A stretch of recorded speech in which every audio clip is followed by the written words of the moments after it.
ఒక మహిళ ఒకే ఒక్క మహిళ విచ్చుకత్తులు విసిరే రాజకీయ రంగంలో వాటన్నింటినీ తన అస్త్రాలుగా ఒడిసి పట్టుకొని రాజకీయ ప్రయాణాన్ని ఒంటరిగా చేస్తుంది మన వైఎస్ షర్మిలమ్మ. వేల కిలోమీటర్ల పాదయాత్ర చేసి కొన ఊపిరితో కొట్టుమిట్టాడుతున్న ఒక పార్టీకి ప్రాణం పోసిన ఘనత ఆమెకే సొంతం. మరో ప్రజా ప్రస్థానం పేరుతో 3000 కిలోమీటర్లకు పైగా పాదయాత్రను నిర్వహించి గత చరిత్రలో గాని ఇప్పటికీ ఏ మహిళా నేత ఏ మహిళ చేయనటువంటి సాహసం చేసినటువంటి ఘనత కూడా ఆమెకే సొంతం. తన తండ్రి సమాధి ఉన్నటువంటి ఇడుపులపాయ నుంచి ప్రారంభించి ఇచ్చాపురం వరకు ఉమ్మడి రాష్ట్రంలో 16 జిల్లాల్లో మొత్తంగా 3000కు పైచిలుకు కిలోమీటర్లు, దాదాపు 116 నియోజకవర్గాలు, అనేక వందల మున్సిపాలిటీల గుండా, అనేక వందల గ్రామాల గుండా సాగింది ఈ పాదయాత్ర.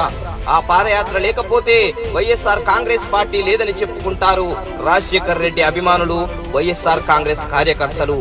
వైఎస్ఆర్ తెలంగాణ పార్టీ పెట్టి ప్రజా ప్రస్థానం పేరుతో 4000 కిలోమీటర్ల పాదయాత్ర చేసిన ఘనత కూడా షర్మిలమ్మదే. ప్రజలతో కలిసి వాళ్ళ సమస్యలు వింటూ ఆత్మహత్యలు చేసుకున్న రైతు కుటుంబాలను పరామర్శించి చేనేత కార్మికుల కష్టాలను అడిగి తెలుసుకుంటూ ప్రభుత్వం వడ్లు కొనడం మీద ఆలస్యం చేస్తే దాని మీద కూడా పోరాడిన ఘనత షర్మిలమ్మదే. తన పార్టీ అధికార ప్రతినిధి మీద జరిగిన దాడి మీద నిరసనగా వర్షాన్ని కూడా లెక్క చేయకుండా షర్మిలమ్మ తాను అనుకున్న యుద్ధాన్ని గెలవడానికి ఎంతవరకైనా వెళ్లగలననే మొండితనాన్ని చూపించిన ఘనత కూడా షర్మిలమ్మదే. తెలంగాణ అసెంబ్లీలో ప్రాతినిధ్య కాంగ్రెస్ బీజేపీ పార్టీలతో సమానంగా పోటీ చేసిన ఘనత కూడా షర్మిలమ్మదే.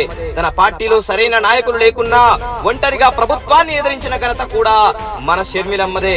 ఇప్పుడు చెప్పండి, ఒక గొప్ప మహిళా నేతకు కావలసిన లక్షణాలన్నీ షర్మిలమ్మలో 100కు 100% ఉన్నాయనడానికి ఎటువంటి సందేహం లేదు. ఆమె తెలంగాణలో పార్టీ పెట్టి ప్రతి సమస్యపై మాట్లాడి పోట్లాడిన తీరును చూసే ఈ రోజు మన ఆంధ్రప్రదేశ్ లో ఆమెకు నేషనల్ కాంగ్రెస్ పార్టీ తరపున సీఎం అయ్యేంత అధ్యక్షతను అప్పచెప్పేంత విలువను పెంచుకున్న ఘనత కూడా ఆమెకే సొంతం. ఈ 2024 అసెంబ్లీ ఎన్నికల్లో ఏపీ కాంగ్రెస్ పార్టీ పిసిసి అధ్యక్షురాలుగా ఆంధ్రప్రదేశ్ ఆడబిడ్డ కష్టాలను ఒక ఆడబిడ్డగా తెలిసిన ఒక మహిళా నేతగా ఆమెను గెలిపించుకుందాం. కాలజ్ఞానంలో బ్రహ్మంగారు చెప్పినట్టు ఆంధ్రప్రదేశ్ రాజకీయాల్లో మహిళా నేతృత్వాన్ని చూద్దాం. జై హింద్.